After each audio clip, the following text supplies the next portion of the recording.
나는 평생 수많은 사람을 만났다. 능력이 뛰어난 사람도 있었고 배우지 못한 이도 있었다. 부유한 환경에서 태어난 사람도 척박한 땅에서 홀로 일어선 이도 있었다. 그러나 세월 속에서 그들의 인생을 갈랐던 것은 재능이나 학력 혹은 운이 아니었다. 그것은 감정이었다. 감정을 다스릴 줄 아는 사람은 결국 자신을 다스렸고, 자신을 다스린 사람은 세상을 움직였다. 세월이 흐른다고 저절로 성숙해지는 것이 아니다. 나이를 먹어도 연습하지 않으면 마음은 여전히 미숙한 채 남는다. 나는 수십 년간 사람을 이끌며 이 진실을 뼈저리게 깨달았다. 젊은 시절에 나는 분노가 많았다. 일이 내 뜻대로 되지 않으면 얼굴이 붉어지고 부하 직원에게 목소리가 높아졌다. 그때는 그것이 열정이라 믿었다. 하지만 어느 날 한 직원이 나의 구중 앞에서 말없이 고개를 숙이는 모습을 보며 나는 깨달았다. 내가 화낸 것은 그의 실수가 아니라 내 감정을 통제하지 못한 나의 무능 때문이었다는 것을. 그날 이후 나는 감정을 조절한다는 말을 새롭게 이해하게 되었다. 그것은 단순히 화를 참는 일이 아니라 나 자신을 객관적으로 바라보는 능력, 곧 자기 이해의 문제였다. 오늘날 심리학에서는 이것을 정서지능 Emotional Intelligence EQ이라 부른다. 1990년대 다니엘 골먼이 이를 개념화한 이후 전 세계의 리더십 교육에서 가장 많이 인용되는 주제가 되었다. 기업의 생산성 연구에서도 EQ가 높은 조직이 그렇지 않은 조직보다 평균 20% 이상 높은 성과를 보인다고 한다. 나는 이런 학문적 용어를 배우기 훨씬 전부터 경험으로 그것을 알고 있었다. 사람의 성공을 결정짓는 힘은 머리가 아니라 마음이었다. 정서지능의 핵심은 세 가지로 요약된다. 첫째, 자기 이해, 시, 나를 깊이 들여다보는 힘. 둘째, 타인 이해, 시, 상대의 내면을 읽는 통찰. 셋째, 상호작용, 서로를 살리는 대화의 기술. 이 세 가지는 마치 피라미드처럼 서로를 지탱한다.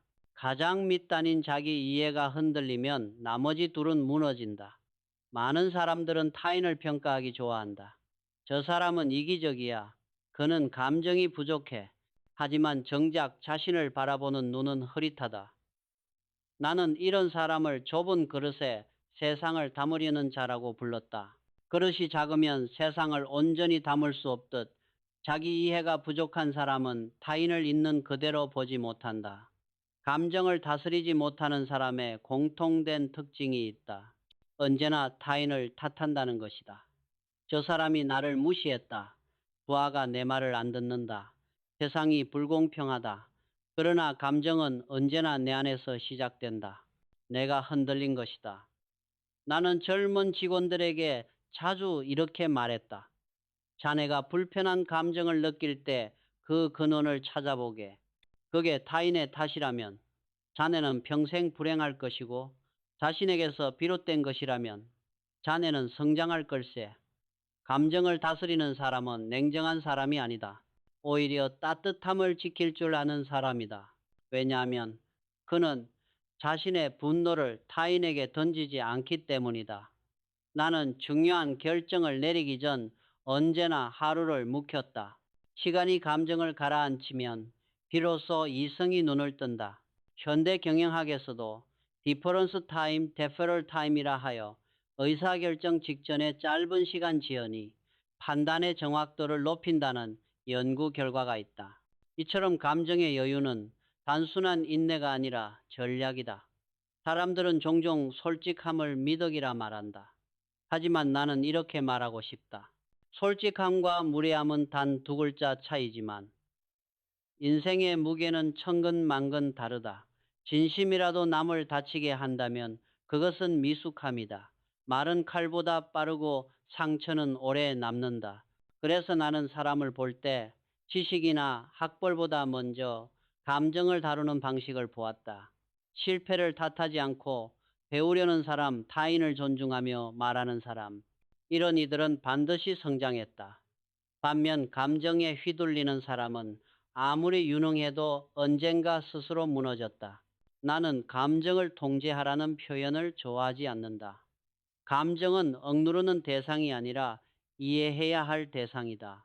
화가 났다면 그 밑에는 두려움이 있고, 질투를 느낀다면 그 밑에는 인정받고 싶은 욕망이 있다.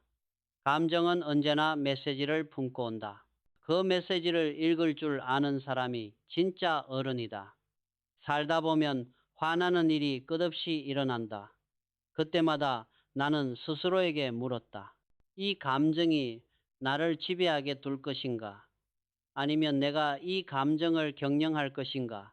그 질문 하나가 나를 바꾸었다. 사람을 부릴 줄 아는 자보다 자신의 감정을 다스릴 줄 아는 자가 더 큰 리더다. 젊은 시절엔 사람의 실력만 보았다. 하지만 나이가 들수록 깨달았다. 사람의 실력은 결국 감정의 그릇 안에서 자란다는 것을. 작은 불만에도 흔들리고 남의 한마디에 무너지는 사람은 결코 큰 일을 할 수 없다. 감정을 이기는 사람만이 진정한 리더가 된다. 나는 말기암으로 투병하던 시절 한 간호사의 미소를 잊지 못한다. 하루에도 수십 명의 환자를 돌보면서도 그녀는 단 한 번도 짜증을 내지 않았다. 힘들지 않습니까? 내가 물었을 때 그녀는 이렇게 말했다. 저도 힘듭니다. 하지만 제 얼굴이 환자분의 하루를 결정하거든요. 그 말을 듣는 순간 나는 마음속으로 고개를 숙였다. 그녀는 감정을 억누른 것이 아니라 감정의 무게를 이해한 사람이었다. 사람이 성숙해진다는 것은 감정을 숨기거나 억누르는 것이 아니다. 그것은 감정을 읽고 이름 붙이고 길들이는 일이다. 나는 그것을 감정의 경영이라 불렀다. 돈을 경영하는 사람은 부자가 되고, 사람을 경영하는 사람은 리더가 되며, 감정을 경영하는 사람은 평화를 얻는다. 감정은 인간의 약점이 아니라 가능성이다. 그것을 부정하면 인간이 아닌 기계가 되고, 그것을 직면하면 인간다움이 시작된다. 나는 평생 기술보다 사람을 믿었고, 사람 중에서도 감정을 다스릴 줄 아는 사람을 믿었다. 그런 이들이 회사를 살리고 가정을 지키며 세상을 따뜻하게 만들었다. 그것이 내가 배운 경영의 첫 번째 법칙이었다. 감정을 경영하라. 그대의 감정이 곧 그대의 운명이다. 나는 늘 말했다. 사람을 경영하기 전에 먼저 자신을 경영해야 한다고. 회사는 수천 명의 감정이 얽혀 있는 유기체와 같다. 이 유기체를 움직이려면 가장 먼저 나 자신의 감정을 읽을 수 있어야 한다. 감정은 보이지 않지만 그것이야말로 가장 무거운 자산이다. 재산도 명예도 권한도 이 감정의 무게를 감당하지 못하면 결국 그 파도에 휩쓸려 간다. 나는 경영을 배우며 세 가지를 나누어 가르쳤다. 자기 이해, 타인 이해, 그리고 상호작용. 이 세 가지는 정서지능의 기둥이자 인간관계의 완성이다. 첫 번째는 자기 이해다. 감정의 뿌리를 읽는 힘. 바로 자신이 무엇을 느끼는지를 정확히 인식하는 능력이다. 대부분의 사람은 나는 화가 났다는 것만 알지 왜 화가 났는가는 모른다. 그러나 그 차이가 성숙과 미숙을 가른다. 나는 회의 중에도 종종 내게 물었다. 나는 지금 무엇에 분노하고 있는가? 저 사람의 태도 때문인가? 아니면 내 기대가 무너졌기 때문인가? 대부분의 답은 두 번째였다. 남이 나를 화나게 한 것이 아니라 내가 스스로 세운 기대가 무너졌기 때문이었다. 결국 감정은 타인에 대한 반응이 아니라 내가 만든 기대의 그림자였다. 자기 이해가 부족한 사람은 언제나 남을 평가한다. 그는 예의가 없어, 저 사람은 냉정해. 하지만 자기 이해가 깊은 사람은 이렇게 말한다. 그의 말이 내 불안을 건드렸구나. 바로 이 차이가 인간의 품격을 가른다. 나는 젊은 직원들에게 종종 이렇게 말했다. 자네의 감정은 자네의 재무제표야. 기분이 흔들리면 이미 손실이 난 거야. 마음의 회개가 바로 경영의 출발점이었다. 두 번째는 타인 이해, 즉 감정의 언어를 해독하는 능력이다. 사람은 누구나 자신만의 방식으로 감정을 표현한다. 어떤 이는 말로 드러내고 어떤 이는 침묵으로 표현한다. 그러나 그 언어를 읽지 못하면 관계는 오해로 가득 찬다. 나는 수많은 협상 자리에서 그 사실을 확인했다. 겉으로는 조건을 다투는 것처럼 보여도 그 속에는 언제나 감정이 있었다. 이 사람은 존중받고 싶어 하는구나. 그는 불안해서 더 강하게 말하는구나. 이렇게 타인의 감정을 읽을 수 있으면 갈등의 절반은 이미 해결된다. 최근 심리학자 폴 에크먼은 인간의 얼굴 근육이 7영계 이상의 미세한 표정을 만들어낸다고 밝혔다. 그 표정 하나하나가 마음의 신호다. 이 신호를 읽을 줄 아는 사람은 인간관계에서 놀라운 힘을 발휘한다. 나는 경영자들에게 이렇게 말했다. 사람을 움직이려면 머리보다 마음을 먼저 이해하라. 이성은 명령을 납득하게 하지만 감정은 사람을 자발적으로 움직인다. 머리로 이해한 명령은 금방 사라지지만 가슴으로 느낀 존중은 오래 남는다. 회의 자리에서 부하 직원이 실수를 했을 때 나는 먼저 이렇게 물었다. 요즘 무슨 일 있나? 그 한마디로 공기가 달라졌다. 사람은 평가보다 이해를 원한다. 마음이 열리면 그 다음 지시는 자연스럽게 따른다. 타인을 이해한다는 것은 지시의 기술이 아니라 관계의 예술이다. 세 번째는 상호작용, 즉 감정을 조율하는 대화의 기술이다. 자기 이해와 타인 이해가 갖춰지면 이제 감정을 서로 연결해야 한다. 나는 평생 말의 무게를 두려워했다. 한마디가 회사를 살리고 한마디가 사람을 잃게 만든다. 그래서 회의 전에 나는 늘 문장을 바꾸어 보았다. 이건 왜 이렇게 했나? 대신 이 부분은 어떤 이유였나로 틀렸다. 대신 다른 방법은 없을까로. 단어 몇 개를 바꾸는 것만으로 공기의 온도는 완전히 달라졌다. 감정을 다스린다는 것은 감정을 숨기는 일이 아니라 감정의 표현을 설계하는 일이다. 나는 그것을 감정의 번역이라 불렀다. 내가 느낀 감정을 상대가 이해할 수 있는 언어로 바꾸는 것, 그것이 진짜 대화다. 어떤 사람들은 이렇게 말한다. 나는 솔직해서 문제야. 그러나 솔직함이 상대의 마음을 다치게 한다면 그것은 미덕이 아니다. 감정은 가공되지 않은 원석이다. 다듬지 않으면 날카롭고 세공하면 빛난다. 나는 직원들에게 이렇게 말했다. 말은 연탄과 같다.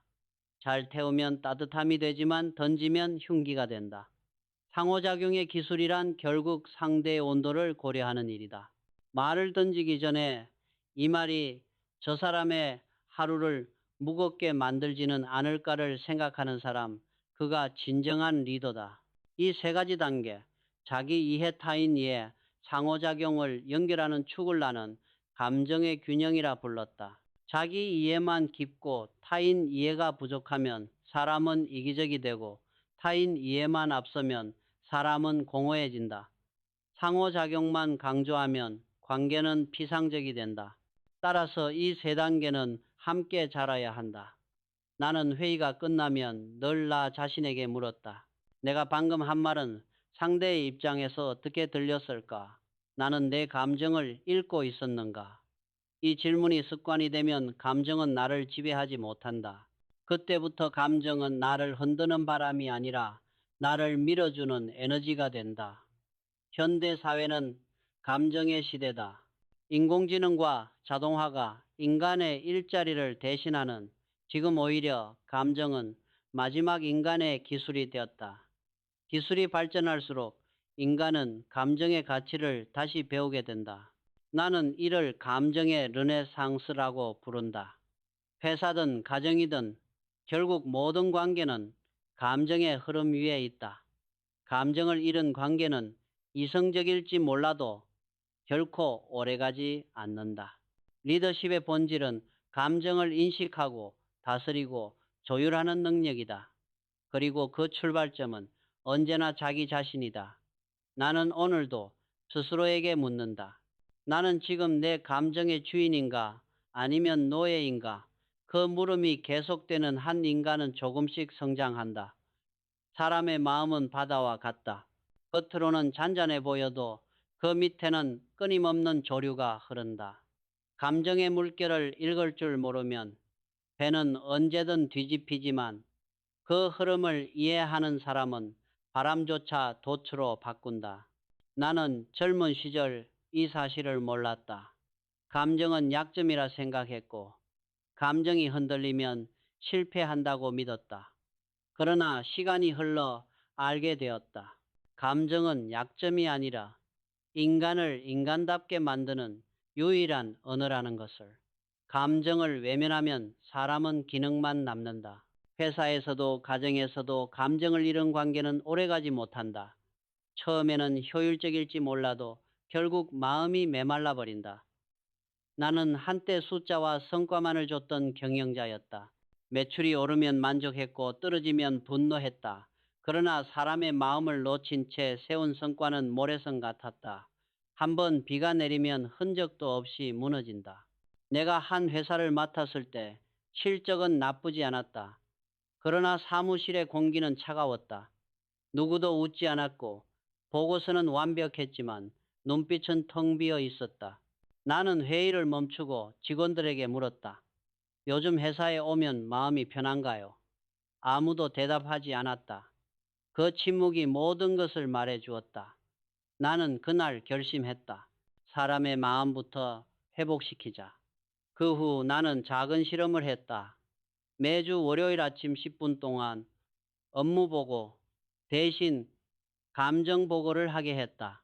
이번 주 나는 어떤 감정으로 일하고 싶은가? 지난주 나를 힘들게 한 일은 무엇인가? 처음에는 다들 어색해 했다. 하지만 몇 주가 지나자 사람들의 말이 달라졌다. 요즘은 덜 불안합니다. 팀장이 제 이야기를 들어주니 덜 긴장돼요. 그렇게 회사의 분위기는 서서히 변했다. 생산성은 이전보다 30% 가까이 상승했고 퇴사율은 절반으로 줄었다. 나는 이 경험으로 확신했다.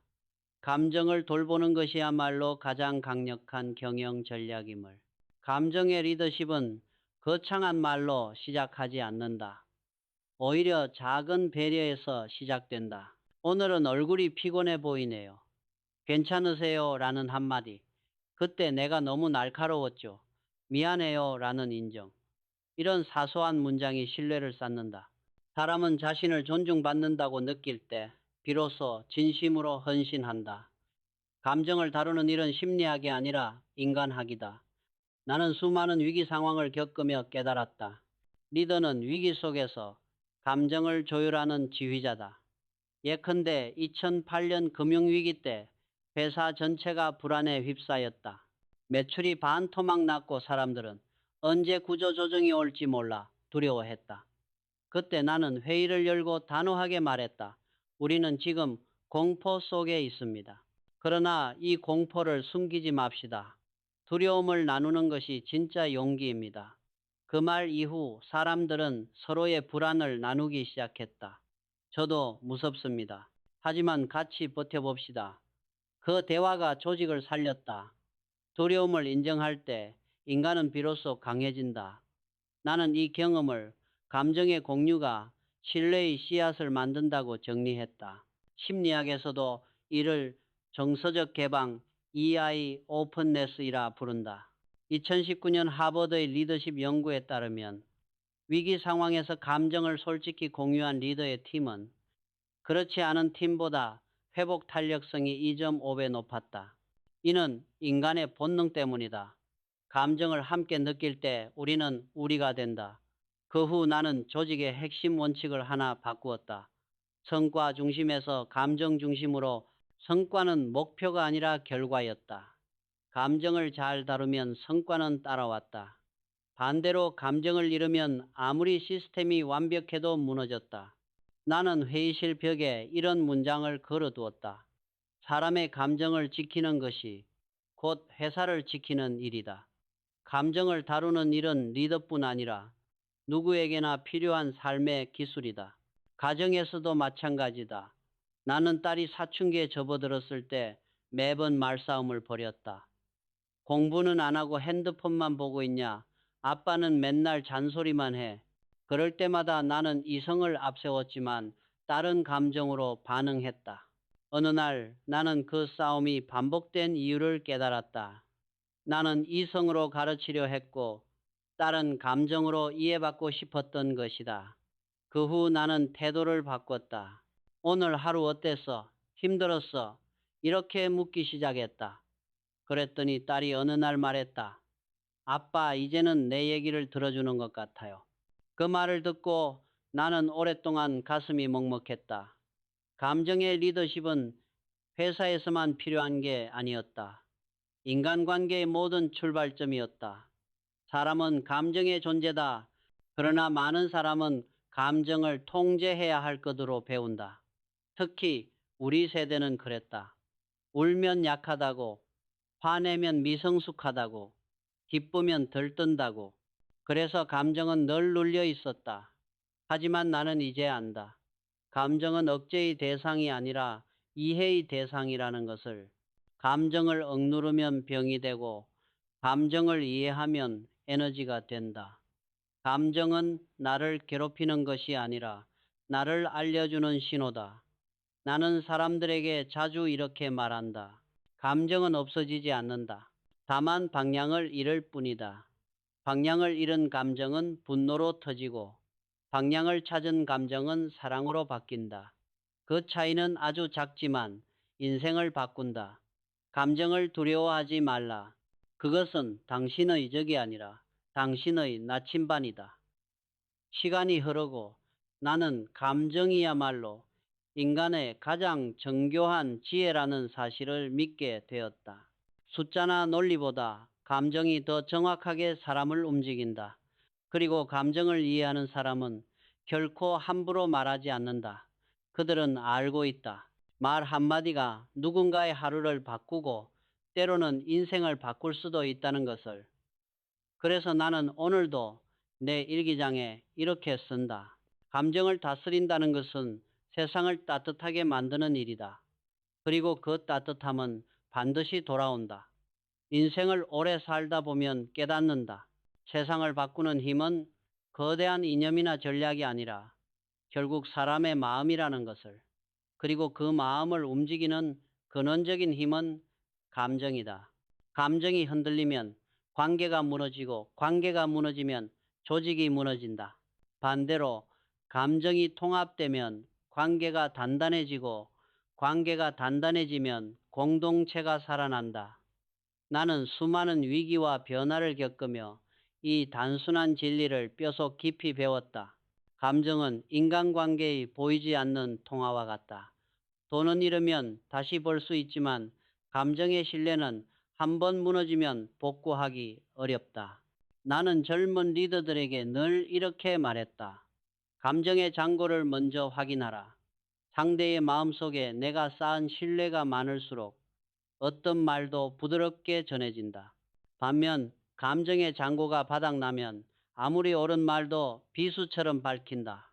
인간관계 실패는 대부분 이 감정의 통장 관리에서 비롯된다. 나는 감정을 경영하는 사람을 온도의 리더라고 부른다. 그는 조직의 기류를 느끼고 말 한마디로 공기의 온도를 바꾼다. 예컨대 어떤 리더는 회의 시작 전에 늘 팀원들에게 이렇게 물었다. 요즘 다들 컨디션은 어때요? 그 짧은 한마디가 사람들의 어깨를 풀어주었다. 반면 어떤 리더는 이번 주 실적이 왜 이 모양입니까로 회의를 시작했다. 결과는 명확했다. 전자는 따뜻함 속에서 솔직한 대화가 오갔고 후자는 침묵과 방어로 가득했다. 말은 정보가 아니라 온도다. 팀워크 역시 감정의 연결로 이루어진다. 나는 한 번 서로 반목하던 두 부서를 합쳐야 하는 어려운 상황을 맡은 적이 있었다. 서로가 서로를 불신했고 협업은커녕 이메일조차 받지 않으려 했다. 회의 첫날 나는 모든 의제를 버리고 단 하나의 질문만 던졌다. 당신은 지금 무엇이 가장 두렵습니까? 처음엔 아무도 말하지 않았다. 그러나 한 사람이 조용히 입을 열었다. 저는 우리 부서가 버려질까봐 두렵습니다. 그 순간 공기가 달라졌다. 감정이 공유되자 비로소 진심이 통했다. 그날 이후 두 부서는 경쟁자가 아닌 동료가 되었다. 감정은 솔직할수록 강력하다. 그러나 그 솔직함에는 반드시 존중이 깃들어야 한다. 감정의 표현은 칼날처럼 날카롭다. 그래서 나는 항상 이렇게 가르쳤다. 감정은 표현하되 상대의 마음을 다치게 하지 말라. 감정을 가둬두면 병이 되지만 아무렇게나 흘리면 상처가 된다. 표현은 기술이 아니라 인격의 문제다. 나는 어느 날 한 신입사원이 울며 내게 말했다. 상사가 제 얘기를 듣지 않아요. 늘 제 감정을 예민하다고 해요. 나는 그를 바라보며 이렇게 대답했다. 감정을 느끼는 건 예민한 게 아니라 살아있는 거야. 다만 그 감정을 표현하는 방법을 배워야 해. 그 말 이후 그는 조금씩 변했다. 그는 자신의 감정을 일기처럼 기록하며 언어를 바꾸기 시작했다. 왜 나를 무시하십니까?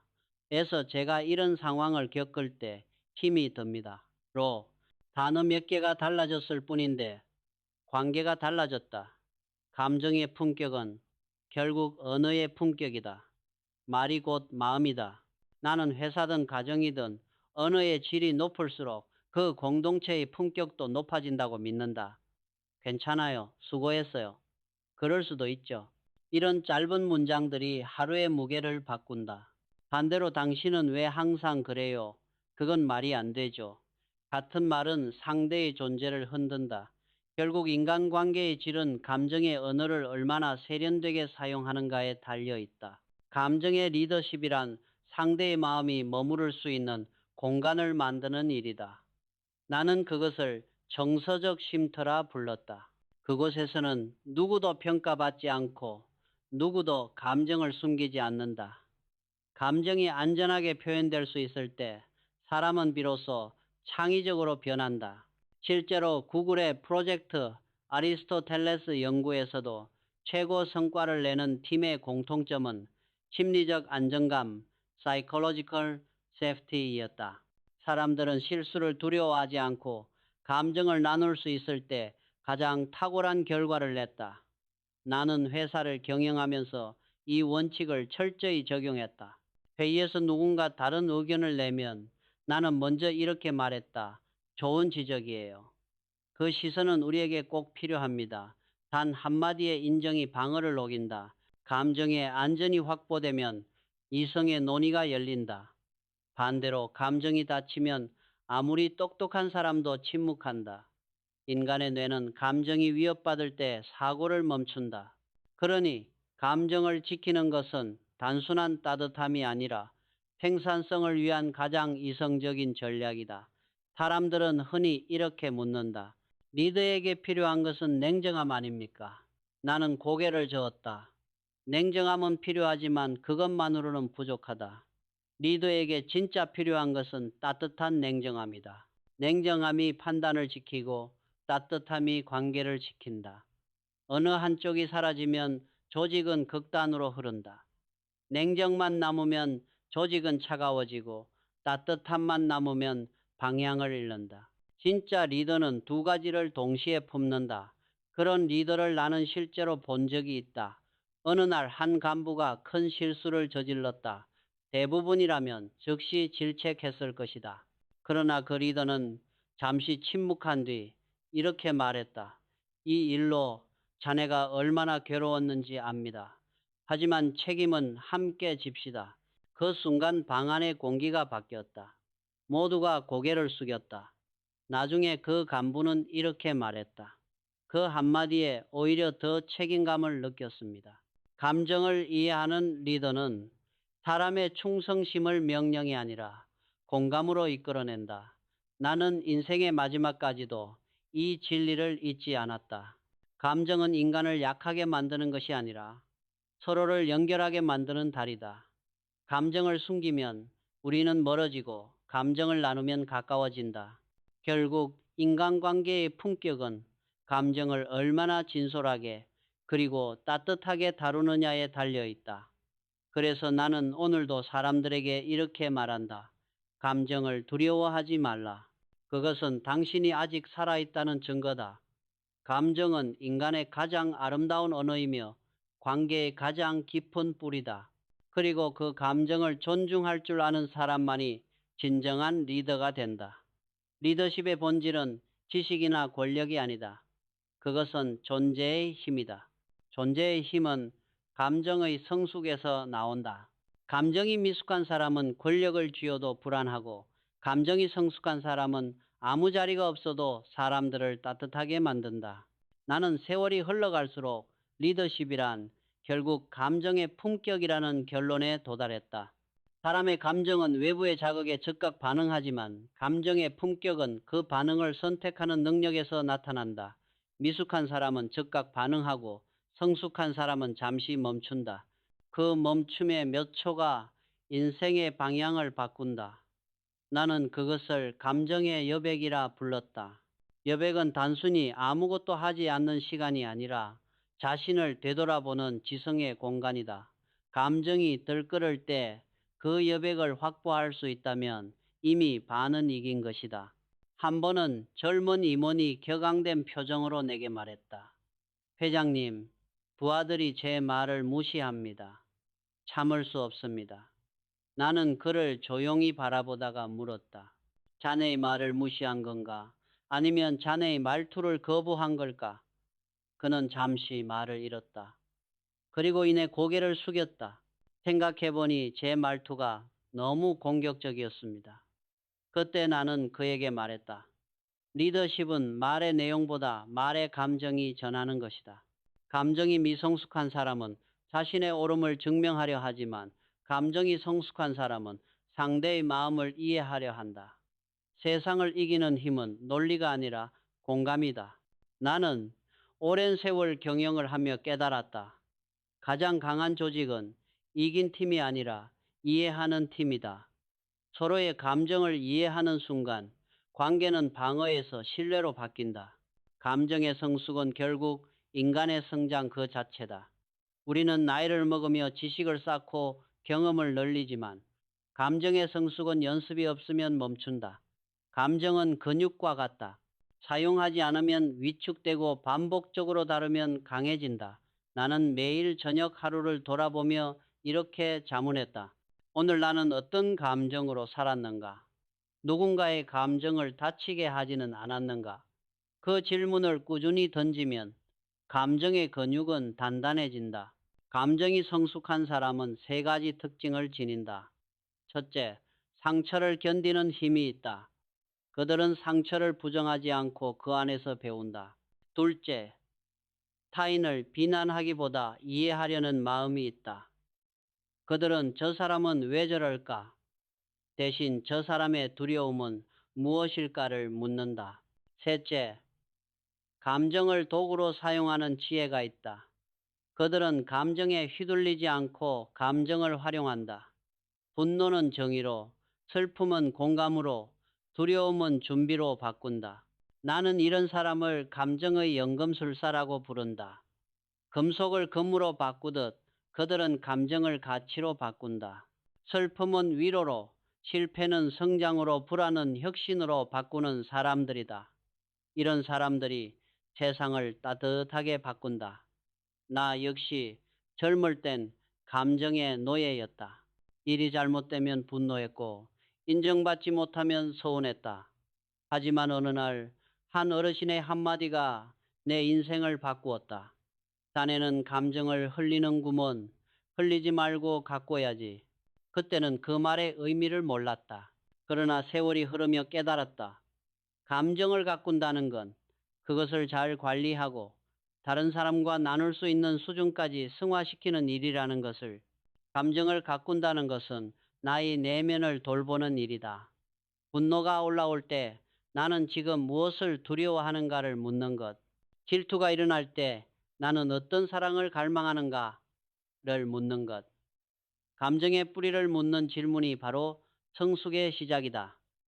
나는 이런 과정을 내면의 경영이라 불렀다. 사업을 잘하려면, 재무제표를 보듯 인생을 잘 살려면 감정의 장부를 봐야 한다. 감정의 성숙은 또한 침묵의 미학과도 닮아 있다. 말이 많을수록 감정은 흐트러지고 침묵 속에서 감정은 정제된다. 나는 중요한 결정을 앞두고 늘 하루를 묵혔다. 한밤의 고요 속에서 감정의 파도가 잦아들면 그때 비로소 진짜 진심이 드러난다. 감정이 가라앉은 자리에서 나온 결정은 단단하고 흔들리지 않는다. 세상은 점점 빠르게 변하고 사람들은 점점 더 불안해한다. 그럴수록 필요한 것은 새로운 기술이 아니라 감정의 깊이다. AI가 사람의 일을 대신할 수는 있어도 감정을 대신할 수는 없다. 인간의 마지막 경쟁력은 감정이다. 감정의 품격이 곧 인간의 품격이다. 나는 인생의 마지막까지 이 믿음을 간직했다. 성공한 사람은 많지만 품격 있는 사람은 드물다. 그 차이를 만드는 것은 감정의 질이다. 감정이 고요한 사람은 주변을 평온하게 만들고 감정이 거친 사람은 주변을 불안하게 만든다. 결국 인생의 무게는 감정의 무게다. 이제 나는 이렇게 정의한다. 감정의 성숙이란 세상을 대하는 온도의 균형이다. 따뜻하지만 흔들리지 않고 냉철하지만 차갑지 않은 사람. 그런 사람이 진정으로 아름답다. 감정의 품격을 지닌 리더는 조직을, 가정을, 그리고 세상을 품는다. 나는 오늘도 사람들에게 말한다.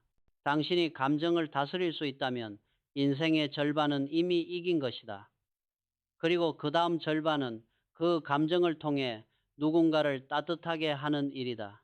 감정의 성숙이 사람의 품격을 만든다면 감정의 회복력은 그 사람의 운명을 지탱하는 힘이다. 누구나 상처를 받는다. 리더라고 예외는 없다. 오히려 리더는 더 많은 상처를 안고 산다. 결정을 내려야 하고 비판을 감수해야 하며 때로는 사람을 잃기도 한다. 그러나 그 상처 속에서도 무너지지 않고 다시 일어서는 사람, 나는 그들을 감정의 회복자라 부른다. 감정의 회복력이란 상처를 부정하지 않으면서도 그 상처에 머무르지 않는 능력이다. 고통을 경험하면서도 그 안에 빠져들지 않는 것. 그것이 성숙한 감정의 가장 깊은 형태다. 나는 내 인생의 여러 순간에서 이 회복력의 가치를 절실히 배웠다. 수십 년 전 내가 이끌던 회사가 큰 위기를 맞았다. 해외 프로젝트 실패로 막대한 손실이 발생했고 언론은 비난을 퍼부었다. 하루아침에 영웅에서 책임자로 추락했다. 그때 나는 깊은 절망에 빠졌다. 출근길에 햇빛조차 눈부시지 않았고 내 이름이 뉴스에 오르는 것이 두려웠다. 모든 감정이 무너져 내렸지만 이상하게도 그 절망 속에서 나는 한 가지 사실을 깨달았다. 내가 가장 두려워하는 것은 실패가 아니라 그 실패를 받아들이는 나의 감정이다. 그래서 나는 감정을 숨기지 않기로 했다. 임원회의에서 처음으로 내 불안을 고백했다. 나는 지금 너무 두렵습니다. 하지만 우리가 이 두려움을 정직하게 나눌 수 있다면 아직 기회가 있습니다. 그 순간 방 안의 공기가 바뀌었다. 부하 직원들이 하나둘씩 입을 열었다. 저도 두렵습니다. 하지만 회장님이 솔직히 말씀해 주시니 오히려 힘이 납니다. 그 대화가 끝난 뒤 나는 확신했다. 감정의 회복력은 감정을 부정하지 않는 용기에서 시작된다는 것을. 심리학에서는 이를 감정적 탄력성 (Emotional Resilience이라 한다. 하버드 의과대학의 연구에 따르면 감정적으로 탄력적인 사람은 스트레스를 받았을 때 코르티솔 분비가 빠르게 안정된다고 한다. 즉 그들은 감정의 폭풍 속에서도 평형점을 빨리 되찾는다. 이들은 상처를 피하려 하지 않는다. 오히려 상처를 경험의 교사로 삼는다. 나는 감정의 회복력을 키우는데 세 가지 습관이 중요하다고 생각한다. 첫째, 감정을 언어화하라. 감정을 이름 붙일 수 있어야 다룰 수 있다. 나는 화가 났다보다 나는 인정받지 못해 화가 났다고 구체적으로 표현하면 이미 감정의 50%는 정리된 것이다. 감정은 언어로 꺼내야 빛을 잃는다. 나는 하루의 끝마다 짧게 메모했다. 오늘 나는 때문에 불안했다. 이렇게 쓰고 나면 감정이 나를 휘두르지 않았다. 둘째, 고통의 의미를 찾아라. 감정의 회복은 왜 나에게 이런 일이 생겼는가 라는 질문에서 시작하지 않는다. 대신 이 경험이 나에게 무엇을 가르치는가 라는 질문에서 시작된다. 나는 실패할 때마다 이 두 번째 질문을 붙잡았다. 그러면 고통은 단순한 상처가 아니라 성장의 계단이 된다. 셋째, 관계 속에서 회복하라. 감정은 혼자서는 다스릴 수 없다. 감정은 관계 속에서 회복된다. 나를 이해해주는 단 한 사람만 있어도 인간은 다시 일어설 수 있다. 나는 위기 속에서 함께 울어준 동료 한 명을 잊지 못한다. 그는 내게 아무 말도 하지 않았다. 그저 내 옆에 앉아 있었다. 그 침묵이 나를 살렸다. 때로는 말보다 존재 그 자체가 위로다. 감정의 회복력을 잃은 사람은 쉽게 냉소적으로 변한다. 그들은 상처를 반복해서 떠올리며 세상을 불신하기 시작한다. 반면 감정을 회복한 사람은 상처를 이해로 바꾼다. 상처를 견뎌본 사람만이 타인의 고통에 진심으로 다가갈 수 있다.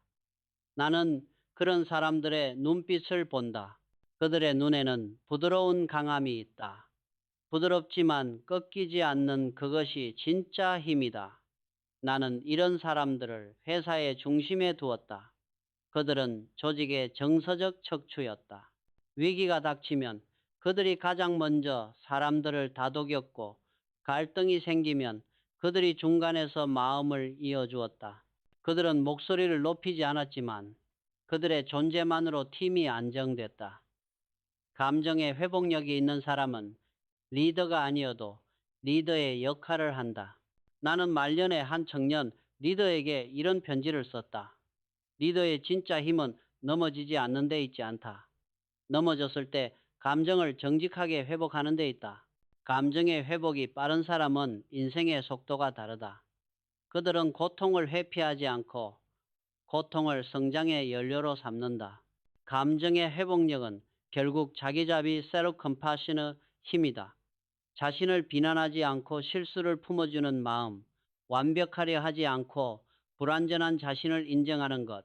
그 마음이 있을 때 인간은 어떤 실패에서도 다시 시작할 수 있다. 나는 인생의 마지막에 이런 문장을 일기에 남겼다. 내가 배운 가장 위대한 감정은 용서다. 남을 용서하는 것이 아니라 나 자신을 용서하는 일이다. 감정의 회복은 용서에서 완성된다. 자신을 용서할 때 우리는 과거의 감정으로부터 자유로워진다. 그리고 그 자유 속에서 비로소 현재를 온전히 살아갈 수 있다. 이제 나는 이렇게 말한다. 감정을 회복할 줄 아는 사람만이 인생을 다시 쓸 수 있다. 감정의 회복력은 인생의 복원력이다. 상처를 피하지 말라. 그것은 당신의 감정이 아직 살아있다는 증거다. 그 살아있는 감정이야말로 내일의 희망이 된다. 감정의 회복력은 개인을 살리고 감정의 영향력은 세상을 바꾼다. 나는 인생의 후반기에 이를 가장 깊이 체험했다. 감정은 단순히 개인의 내면을 움직이는 에너지에 그치지 않는다. 감정은 전염된다. 한 사람의 감정이 조직의 공기를 바꾸고 한 리더의 정서가 한 세대의 문화를 만든다. 결국 사회의 온도는 감정의 질로 결정된다. 나는 경영 현장에서 정서의 파급력 이모셔널 컨테이전을 수없이 목격했다. 리더가 긴장하면 직원들도 긴장하고 리더가 차분하면 모두의 마음이 안정된다. 리더의 한숨 하나가 조직 전체의 리듬을 바꾸었다. 그래서 나는 감정을 관리하는 일을 보이지 않는 리더십이라 불렀다. 숫자와 지시로는 바꿀 수 없는 공기. 그것을 바꾸는 것은 언제나 감정이었다. 한 번은 중요한 계약이 무산되어 모든 직원이 낙담한 적이 있었다. 그날 아침 나는 회의실에 들어가서 아무 말 없이 창문을 열었다. 겨울이었고 찬 공기가 쏟아져 들어왔다. 모두가 나를 쳐다봤다. 나는 천천히 말했다. 이 공기가 차갑죠. 그러나 이 공기 덕분에 우리는 숨을 쉽니다. 실패도 마찬가지예요. 차갑지만 우리를 깨우죠. 그 말에 직원들은 미소를 지었다. 감정은 논리보다 먼저 가슴에 닿는다. 그리고 가슴이 움직이면 생각이 따라온다. 나는 이를 감정의 선순환이라 불렀다. 하나의 따뜻한 감정은 또 다른 긍정을 낳고 부정적 감정은 또 다른 긴장을 불러온다. 그러므로 리더의 감정은 단지 개인의 것이 아니다. 그것은 조직 전체의 정서적 자산이다. 최근 하버드 경영대학원의 연구에 따르면 리더가 긍정적 감정을 지속적으로 표현하는 조직은 그렇지 않은 조직보다 생산성이 평균 31% 높다고 한다. 이는 단순한 기분 좋은 분위기 때문이 아니다. 긍정적 감정은 뇌의 전두엽을 활성화시켜 문제 해결 능력과 창의성을 높이기 때문이다. 인간의 감정은 단순히 느낌이 아니라 실제로 사고의 품질을 바꾸는 물리적 에너지다. 감정의 영향력은 조직을 넘어 사회로 확장된다. 우리가 타인에게 전하는 작은 감정의 표현, 예를 들어 감사합니다, 괜찮아요, 고생 많았어요. 이런 짧은 말들이 공동체의 온도를 바꾼다. 무뚝뚝한 사회는 결국 감정의 언어를 잃은 사회다. 나는 이를 감정의 문해력, emotional literacy이라 부른다. 문해력이 떨어진 사회는 오해와 냉소로 가득 차고 문해력이 높은 사회는 서로의 다름을 이해한다. 감정의 문해력을 높이려면 우리는 먼저 경청의 문화를 회복해야 한다. 현대인은 말을 너무 많이 하고 듣는 법을 잃었다. 하지만 감정의 진짜 영향력은 말에서가 아니라 듣는 태도에서 나온다. 나는 늘 직원들에게 이렇게 말했다. 경청은 감정의 환대입니다. 누군가 내 이야기를 진심으로 들어줄 때 우리는 존재를 인정받았다고 느낀다. 그 인정이 신뢰를 만들고 신뢰가 관계를 지탱한다. 리더십의 감정적 영향력이 가장 크게 드러나는 순간은 위기다. 평상시에는 제도의 힘이 조직을 지탱하지만 위기에는 감정의 힘이 그 자리를 대신한다. 감정이 결속을 만들고 결속이 버팀목이 된다. 나는 수많은 위기 속에서 이를 보았다. 위대한 조직은 언제나 이성적 구조보다 정서적 연결로 버텼다. 한 번은 대규모 구조조정이 불가피한 상황이 있었다. 사람들은 불안했고 회사의 공기는 무겁게 가라앉아 있었다. 나는 그때 회의실에서 이렇게 말했다. 우리는 지금 아픕니다. 하지만 이 아픔을 숨기지 맙시다. 고통을 함께 느끼는 것이 바로 공동체입니다. 그날 회의는 눈물로 끝났다. 그러나 이상하게도 다음 날부터 모두가 더 열심히 일했다. 사람은 감정을 통해 진심을 느낀다. 진심은 언제나 행동을 낳는다. 이후 나는 모든 리더 교육에서 이런 말을 반복했다. 조직을 이끌고 싶다면 사람의 감정을 먼저 이해하라. 감정의 공기 속에서 신뢰가 숨쉬고 신뢰가 곧 성과다. 감정의 영향력은 단지 인간관계에 그치지 않는다. 감정은 창의성, 혁신, 그리고 도덕성까지 연결된다. 두려움이 지배하는 조직에서는 아무도 새로운 아이디어를 내지 않는다. 반면 감정이 안정된 조직에서는 실수가 배움으로 이어지고 의견 충돌이 성장의 자극이 된다. 감정의 자유가 곧 창의성의 토양이다. 나는 이런 문장을 자주 떠올린다. 감정이 허락하는 곳에만 혁신이 피어난다. 감정의 영향력을 사회 전체로 넓혀보면 우리는 지금 정서의 문명화라는 새로운 시대를 맞이하고 있다. 산업화가 물질의 진보를 이끌었다면 이제는 감정의 성숙이 문명의 품격을 결정한다. 기술이 아무리 발전해도 인간의 마음이 메마르면 사회는 거칠어진다. 반대로 감정이 따뜻한 사회는 기술마저 인간적이 된다. 나는 은퇴 이후 청년 리더들을 만나며 이런 이야기를 자주 했다. 자네가 세상을 바꾸고 싶다면 먼저 마음의 온도를 높여라. 감정의 기후가 바뀌면 사회의 기후도 바뀐다. 그들은 처음엔 웃었지만 곧 이해했다. 감정의 변화는 보이지 않지만 가장 깊게 스며든다. 감정의 영향력은 결국 공감의 확장력이다. 한 사람의 공감이 또 다른 사람의 마음을 열고 그 마음이 또 다른 공동체로 번져간다. 이 과정은 느리지만 단단하다. 사람의 마음은 기술보다 느리게 변하지만 한 번 변하면 영원히 남는다. 그래서 나는 믿는다. 감정을 존중하는 사회가 결국 가장 강한 사회다. 이제 리더십의 정의는 바뀌어야 한다. 리더십은 지시하는 능력이 아니라 감정을 순환시키는 능력이다. 감정의 영향력이 클수록 조직은 건강하고 사회는 따뜻해진다. 나는 생애 마지막 강연에서 이렇게 말했다. 당신이 남길 수 있는 최고의 유산은 감정의 흔적이다. 누군가 당신을 떠올릴 때 마음이 따뜻해진다면 그것으로 충분하다. 감정의 영향력은 이름을 남기지 않는다. 대신 마음을 남긴다. 그 마음이 또 다른 사람의 하루를 바꾸고 그 하루가 모여 세상을 바꾼다. 결국 세상은 감정으로 연결된 거대한 인간의 숨결이다. 인생을 오래 바라보면 감정은 단순한 심리적 반응이 아니라 존재의 증거임을 알게 된다. 인간이 다른 생명체와 구별되는 이유는 사고 능력 이전의 감정 때문이다.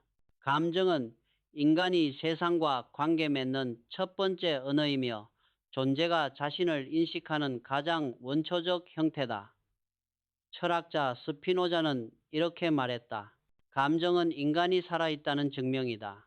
감정이 없는 인간은 생각할 수도 행동할 수도 없다. 나는 이 문장을 평생 마음에 새기며 살았다. 이성은 길을 제시하지만 감정은 방향을 정한다.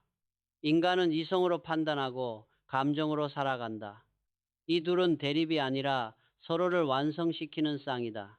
감정이 없는 이성은 냉정한 계산이 되고 이성이 없는 감정은 충동이 된다. 그러나 두 가지가 균형을 이루면 그것은 지혜가 된다. 감정은 인간의 내면의 진실을 비춘다. 어떤 감정을 느끼느냐가 곧 내가 어떤 사람인가를 말해준다. 분노 속에는 정의감이, 슬픔 속에는 사랑이, 두려움 속에는 생명에 대한 애착이 숨어 있다. 감정은 언제나 그 사람의 가치관을 드러낸다. 그러므로 감정을 이해한다는 것은 자기 자신을 이해하는 철학적 행위다. 나는 나이 들수록 감정을 삶의 거울로 보게 되었다. 젊을 때는 감정을 다스리는 법을 배우려 했지만 이제는 감정을 경청하려 한다. 내 안의 슬픔이 말할 때 그것을 억누르지 않고 들어본다. 그러면 그 안에서 내가 놓치고 있던 삶의 조각이 보인다. 감정은 언제나 무언가를 알려준다. 억눌린 감정일수록 중요한 메시지를 품고 있다. 감정의 철학적 깊이는 존재의 의미로 이어진다. 인간은 감정을 통해 세상과 연결되고 타인과 공존한다. 감정이 없다면 사랑도 예술도 윤리도 존재할 수 없다. 예술은 감정의 형상화이며 윤리는 감정의 공감화다. 공감이 없는 정의는 폭력이 되고 감정이 없는 예술은 장식이 된다. 결국 감정은 인간 문명의 토대이자 영혼이다. 철학자 마르틴 부버는 나와 너 아이 앤 타오에서 이렇게 말했다. 인간은 너와의 관계 속에서만 나가 된다. 그 말은 곧 감정의 철학이다. 감정이 없다면 관계도 없다. 감정이 있어야 비로소 타인의 존재를 느끼고 그로부터 나의 존재가 확립된다. 감정은 개인을 초월하여 존재를 상호적으로 엮는 끈이다. 이 진리를 가장 깊이 깨달은 순간은 어머니를 떠나보냈을 때였다. 그날 병실의 공기는 고요했다. 나는 아무 말도 할 수 없었다. 슬픔은 말보다 깊었다. 그러나 이상하게도 그 감정 속에서 감사의 마음이 함께 피어났다. 슬픔과 감사가 한자리에 있었다. 나는 그날 처음으로 감정이 선악의 문제가 아니라 존재의 깊이임을 이해했다. 슬픔이 없었다면 사랑도 몰랐을 것이다. 고통이 없었다면 감사도 몰랐을 것이다. 감정은 서로를 비추며 우리를 완성시킨다. 그때 나는 일기에 이렇게 썼다. 감정은 삶의 빛과 그림자다. 빛만으로는 형태가 없고 그림자만으로는 존재가 없다. 두 가지가 함께 있을 때 비로소 인간이 된다. 감정의 철학은 곧 수용의 철학이다. 우리는 행복한 감정만 받아들이고 불편한 감정은 밀어내려 한다. 하지만 인간의 성장은 언제나 불편한 감정 속에서 이루어진다. 두려움이 없으면 용기를 배울 수 없고 슬픔이 없으면 사랑의 깊이를 모른다. 감정을 회피하는 사람은 결국 삶의 일부를 잃는다. 나는 나이 들수록 감정의 복잡함을 두려워하지 않게 되었다. 감정은 단순하지 않다. 기쁨 속에도 불안이 있고 분노 속에도 애정이 있다. 그러나 그 모순을 있는 그대로 받아들이면 감정은 더 이상 혼란이 아니라 조화가 된다. 감정의 성숙은 단순히 좋은 감정만 유지하는 것이 아니다. 모든 감정을 인정하되 그 감정이 나를 지배하지 않게 하는 것, 그것이 진짜 자유다. 스피노자는 또 이렇게 말했다. 감정을 이해할 때 우리는 그것의 노예가 되지 않는다. 이것이 내가 평생 배운 감정의 철학이었다. 감정을 이해한다는 것은 단순한 분석이 아니라 자기 자신을 깊이 껴안는 일이다. 그것은 나는 이 감정을 느낄 자격이 있다고 스스로에게 허락하는 용기이기도 하다. 감정의 철학은 또한 시간의 철학이다. 감정은 현재의 사건이지만 그 뿌리는 과거에 있고 그 파도는 미래로 이어진다. 감정을 다스린다는 것은 결국 시간을 이해하는 일이다. 지나간 감정을 용서하고 다가올 감정을 두려워하지 않으며 지금의 감정을 온전히 느끼는 것, 이것이 인간이 시간을 견디는 방식이다. 나는 어느 날 이런 생각을 했다. 감정은 영원히 시간을 통과하는 방식이다. 감정은 순간적이지만 그 흔적은 영원하다. 우리가 누군가를 떠올릴 때 그 사람의 얼굴보다 먼저 떠오르는 것은 함께 느꼈던 감정이다. 결국 인간은 감정의 기억으로 존재한다. 그래서 나는 이제 이렇게 믿는다. 인생의 마지막에 남는 것은 감정뿐이다. 그 감정이 따뜻했다면 그 인생은 성공한 것이다. 감정은 인간을 괴롭히기도 하지만 동시에 인간을 구원한다. 감정이 있기에 우리는 서로를 이해하고 용서하고 다시 사랑할 수 있다. 이성이 길을 알려주지만 감정은 그 길을 걷게 만든다. 이제 나는 감정을 단순한 인간의 반응이 아니라 인간 존재의 이유로 본다. 감정이야말로 우리를 인간답게 만드는 근원이며 그 감정을 품을 수 있는 마음이야말로 인생의 완성이다. 나이가 들수록 나는 점점 더 확신하게 된다. 인생의 완성은 지식이 아니라 감정의 지혜에서 온다는 것을. 감정의 지혜란 단순히 감정을 억제하거나 숨기는 기술이 아니다. 그것은 감정을 있는 그대로 받아들이되 그 안에서 길을 찾는 통찰이다. 젊은 시절에는 감정을 통제하려 했다. 화가 나면 억누르고 슬프면 감췄다. 그것이 강함이라 믿었다. 그러나 이제는 안다. 감정을 통제하는 사람보다 감정과 대화할 줄 아는 사람이 훨씬 더 강하다는 것을. 감정을 부정하면 감정은 내면의 그림자가 되어 우리를 휘두른다. 하지만 감정을 이해하고 끌어안으면 그것은 더 이상 폭풍이 아니라 바람이 된다. 방향을 잃지 않은 바람은 삶의 돛을 밀어준다. 감정의 지혜를 얻기 위해서는 세 가지 배움이 필요하다. 1. 감정을 관찰하는 거리두기. 감정의 첫 번째 지혜는 거리감이다. 감정은 불처럼 타오르지만 우리는 그 불을 바라보는 사람이 되어야 한다. 명상가 에크하르트 톨레는 감정을 느끼되 그 감정이 나는 아니라는 사실을 기억하라고 말했다. 감정은 내 안에서 일어나지만 나는 감정이 아니다. 나는 감정을 경험하는 존재다. 이 사실을 깨닫는 순간 분노는 통찰로, 불안은 주의력으로 바뀐다. 감정을 객관적으로 바라볼 수 있을 때 비로소 감정은 나를 성장시킨다. 나는 매일 아침 일어나 차 한 잔을 마시며 이런 질문을 던진다. 지금 내 마음의 색깔은 무엇인가? 어떤 날은 회색이고 어떤 날은 푸른빛이다. 그 색을 알아차리는 것만으로도 마음은 고요해진다. 감정의 관찰은 그 자체로 치유다. 2. 감정을 나누는 용기. 두 번째, 지혜는 공유의 용기다. 감정은 나눌 때 정화된다. 누군가와 감정을 나누면 그 감정은 나를 짓누르던 무게에서 공감의 다리로 바뀐다. 나는 오랜 세월 조직을 이끌며 깨달았다. 사람들은 완벽한 리더를 따르지 않는다. 진심을 보여주는 리더를 따른다. 약함을 감추지 않고 감정을 표현할 줄 아는 사람, 그 사람이 주는 신뢰는 권위보다 강하다. 한 번은 후배가 실수로 큰 손해를 냈다. 그는 울먹이며 말했다. 죄송합니다. 제가 모든 걸 망쳤습니다. 나는 그의 어깨를 잡고 말했다. 망친 게 아니야. 다만 배운 거야. 지금 느끼는 이 감정이 자네를 좋은 리더로 만들 거야. 그 후 그는 누구보다 성숙한 책임감을 가진 관리자가 되었다.